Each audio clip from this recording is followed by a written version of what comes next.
All I want is Hey everyone, welcome back to Tadowski Shelter.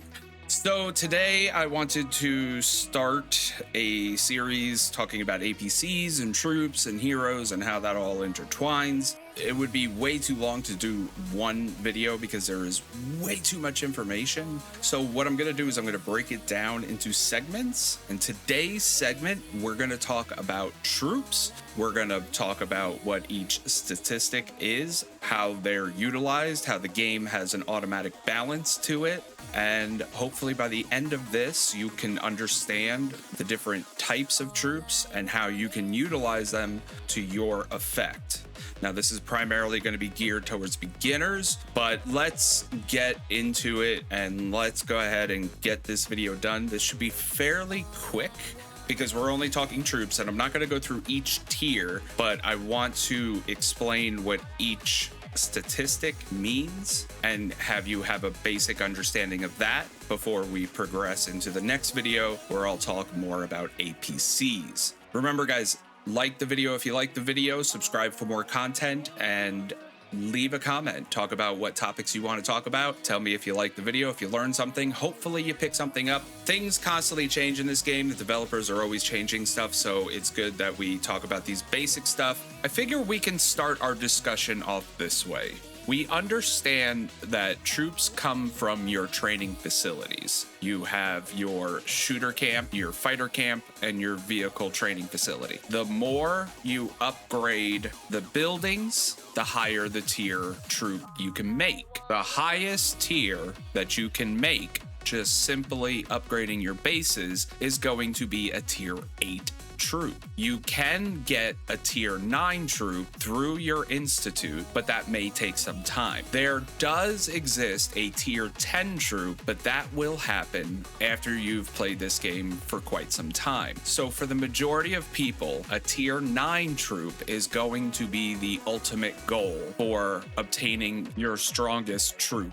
The developers created a nice balance to these three types of troops. Each type of troop will have a pro and a con in or out of battle, and they will each be stronger against another type, so that you do not have one type of troop that is ultimately stronger than the rest. This is where the basic understanding of your troops and what they're capable of will come in handy when you go to create formations based on whatever goal you're trying to achieve. And having the proper troops inside of those APCs will determine how much success you will have. And I use these broad terms simply because I don't know what your goal is. Do you want your APC to gather? Are you trying to raid? Trying to do the most damage to someone? Are you trying to take a tile? There are so many different things, and to specifically point out every single thing that you can do is going to make things more complicated. The game puts the troops in a balanced formation so that one troop isn't superior to the others. The way to look at this is that vehicles are going to be good against fighters, fighters are going to be good against shooters, and shooters are going to be good against vehicles. This is a generalized, broad way of saying it. However, these are how the troops are balanced overall. Many other things come into play here, so don't always assume that fighters are always going to beat shooters, but generally speaking, fighters will have a slight advantage over shooters. And the same could be said as you apply it to the other categories. Shooters, same thing with vehicles, and vehicles, same thing with fighters. This is a very tactical aspect to the game and requires you to think about things, especially when it comes to things like the duels. You can look at what your opponent has, their loadout, their formation, their parts, and you can sort of gear your APC to sort of counter that. To continue our discussion about troops, benefits, and cons in the general sense, troops will have pros and cons outside of the battle setting. Fighters will be a more defensive focused troop and will have the most destruction power out of all of your different types of troops. However, they are extremely slow on the battlefield. Now, to quickly define what destruction power is going to be the exact number that is subtracted from another structure or tile's durability. An easy example to understand how destruction power is applied would be to take a honor structure that has 1000 durability. When your APC attacks that structure and successfully defeats whatever is defending it, the destruction power will be taken away from that overall durability. So if you have a destruction power of 700 and the structure has a durability of 1000, upon successfully winning the battle, the durability will then subtract 700 from the 1000, leaving it with 300 durability until it is fully demolished. That is the definition of destruction power in a broad sense. Now, destruction power will vary in quite a number of ways, including your troop type, your troop number, buffs, technology, etc., etc. And we will go into that further when we get into the APC video, because destruction power is going to be primarily an APC talk, not so much a troop type talk. So destruction power will be the amount of damage that is actually done to a structure or a tile. Shooters, on the other hand, are going to be your middle ground troop outside of battle. Shooters are going to be very attack focused. They're going to be very strong, but have a very weak defense. They're not going to be the fastest troop on the field, but they're not going to be the slowest one either. They have a middle ground destruction power. It's not the strongest and it's not the weakest. They're just a very well-rounded troop type. And finally, we're going to come to vehicles. Now, vehicles are going to be the fastest troops on the ground. That doesn't mean that they're going to be the fastest troops in battle. It just means that if you want to go from point A to point B, they will get you there the fastest. However, they have the least amount of destruction power. And vehicles are very balanced when it comes to their attack and defense statistics. They don't have the highest attack and they don't have the highest defense, nor the lowest attack or the lowest defense. They're right in the middle as far as their battle statistics go. So keeping all that in mind, when you go to form your APC formation, all of these things should be taken into consideration as far as what your goal is. If you're looking to defend your base, you're going to want a troop that's very defensive heavy that could take a lot of hits, and you're going to be looking more at your fighters. If you're looking at attacking other people more, you might be looking more at shooters. So let's take a look at our troops. We're going to start with vehicles. So let's look at what the vehicles are. If you open up your vehicle training center, you will have all of your tier troops. Keep in mind, I will not go through every tier individually because the overall goal here is to understand what you're looking at versus each individual tier. So if you understand what each term means and how to look at it in a general sense, you can then look at each tier and determine what might work for you given your circumstance. But let's look at the most basic one, Tier 1 War Cab. Now in the top right of the screen, you'll see a eye with a circle around it. If you click that, you will be brought to the information screen about each troop. Now on this screen, you can go to any tier you want and it will tell you all of the information about that troop. You will first have your might, resistance, hit points, combat power, marching speed, the load, and how much fuel consumption it uses. So let's break these things down.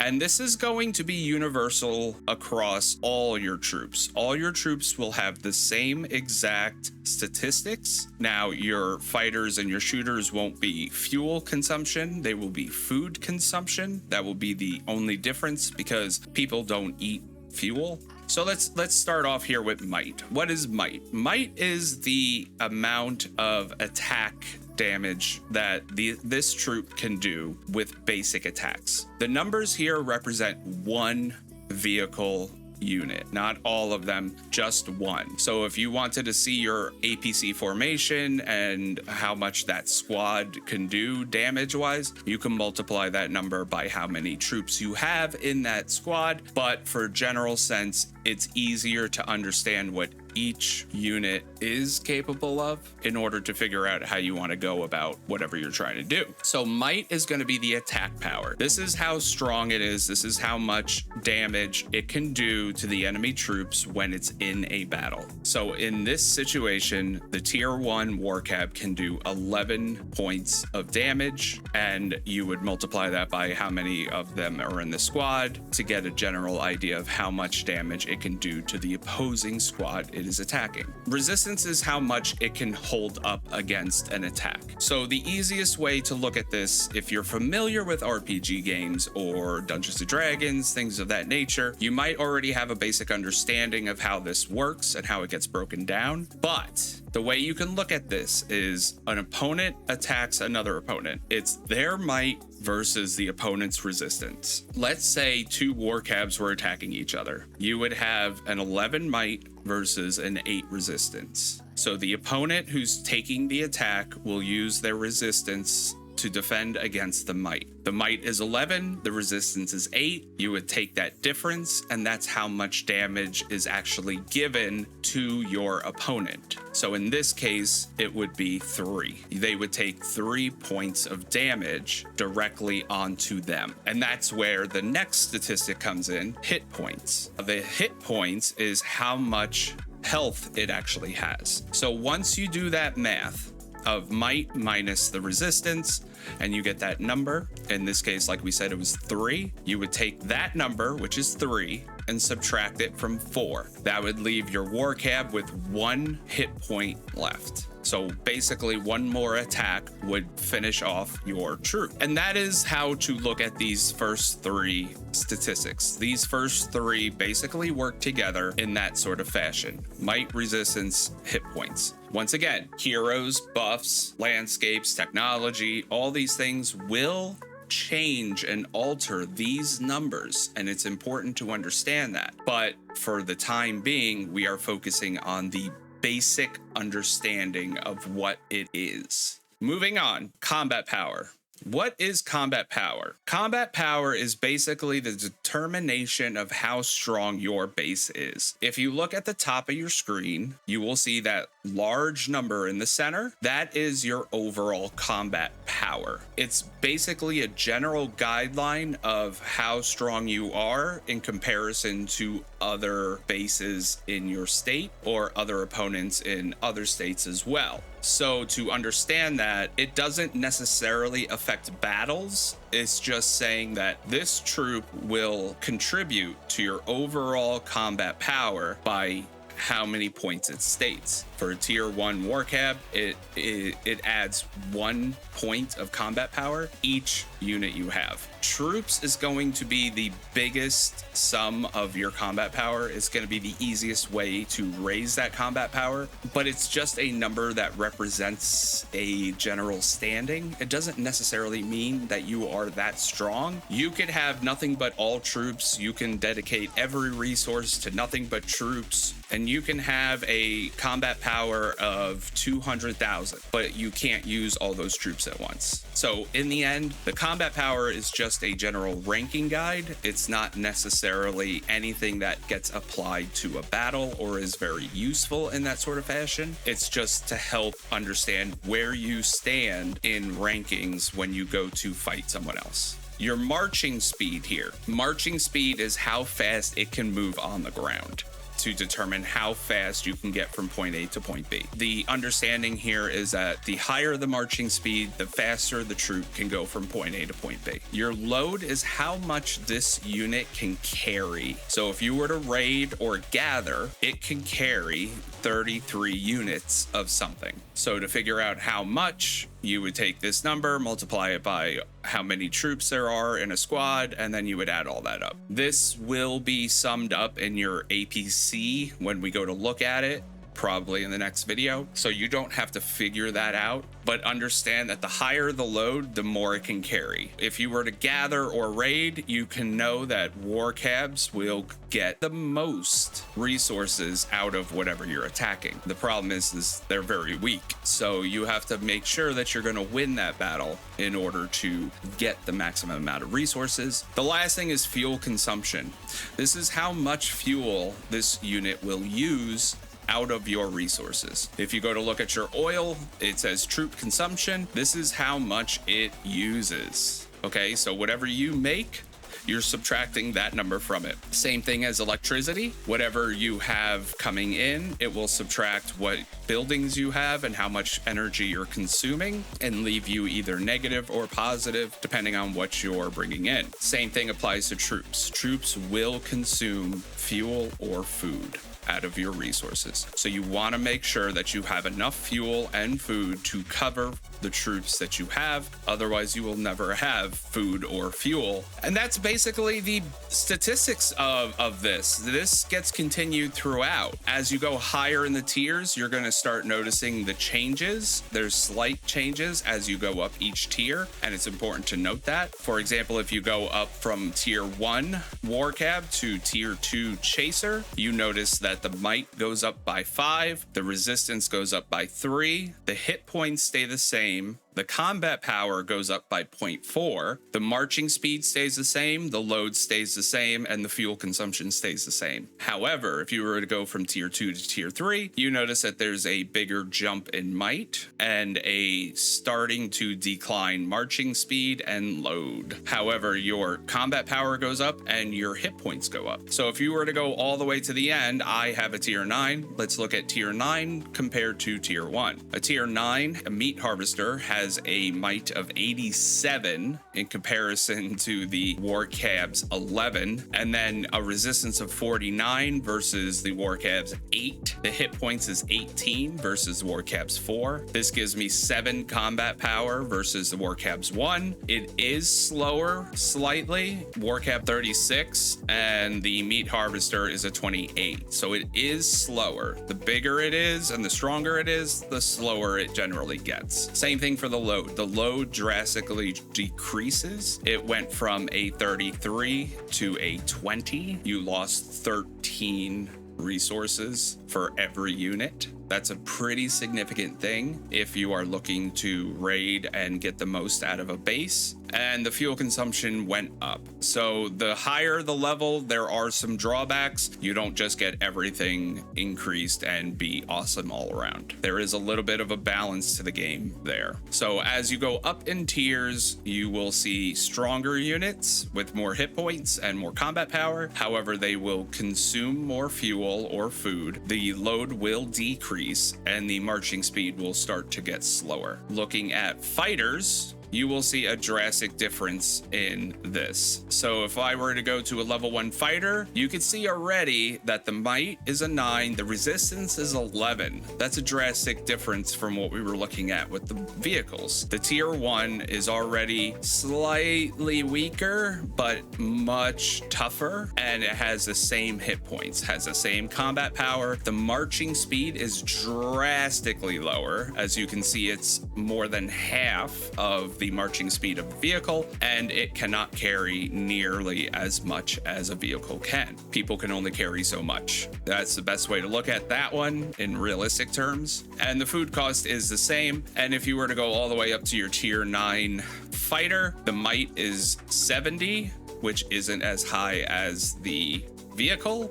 However, the resistance is much higher than the vehicles. It's also higher than its own might. The hit points is higher overall. It can take more of a beating. The combat power is the same. Your marching speed has drastically decreased. It is now 11. Your load is decreased. It is 11 as well. And your food cost is the same. So the tier and how much resources it uses is generally going to be the same no matter what troop type you use. It just depends if it's going to be food or fuel. And the marching speed and the load will be decreased for actual fighters and shooters versus vehicles. And that sort of makes sense when you think about it. Looking at the last one, shooters, to show kind of what we were talking about. If you go to a tier 1 shooter, you notice that the might is stronger than the vehicle and the fighter. It's a 15. The resistance is way lower than both units. It's a 6. The hit points is even lower than normal, which was a 4 for the vehicles and a 4 for the fighters. The shooters have a 3. Combat power is the same.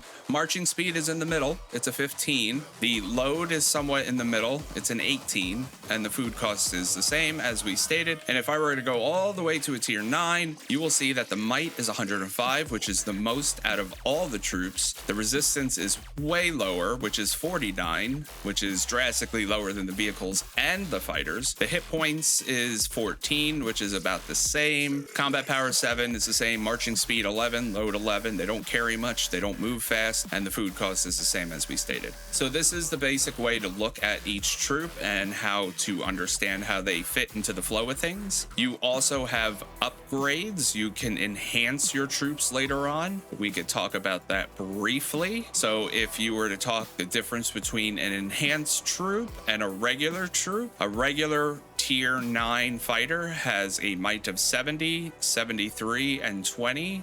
Those are your numbers. If I were to go to enhanced, you have 77, 77, and 20. So you have a slight increase in the might, a slight increase in resistance, and your hit points stays the same. As far as your marching speed and everything else, all that remains the same. You're basically seeing a change in the might and resistance in all your enhanced troop, but everything else will remain constant. And that's the best way to explain it. We talked about how you can look at what might means, what resistance means, kind of the basics of how that gets applied in a battle, who's the strongest, who's the weakest, the best situations for each one. And from that, we can move on to the next video. I hope this kind of summed up troops in a nutshell and kind of explained things a little bit. This is going to go on. There's a lot that goes into a battle, and it's hard to generalize it in one video, especially with the time constraint. Unless I were to make a 3-hour video, I cannot go over every little thing that gets included in a battle for you to understand, and I don't think anyone would want to learn it that way. So let's break this down in simple terms. Let's break it down from the basics, and we'll work our way up to sort of put this all together. And that is the goal right now. So this is going to be a series. I want you to start looking at things through different eyes. I don't want you to just assume XYZ. I want you to understand why people look at things in XYZ. And that will be the drastic game changer for you. If you want to be serious about it, if you want to make something out of it, you want to defeat your enemy, you want to win every time, you need to look at these things. These things need to be understood, and you need to understand how you can increase things, how you can change things, how you can adjust your formations to win the battle, and go from there. You can't just beat your opponent into submission every time. You will have to make adjustments. So I hope you picked up something from this. If you liked the video, remember, like the video. If you have any extra comments or tips, go ahead and leave them in the comments. Subscribe for more. And until next time, look out for each other, help each other, enjoy your week, and be safe out there.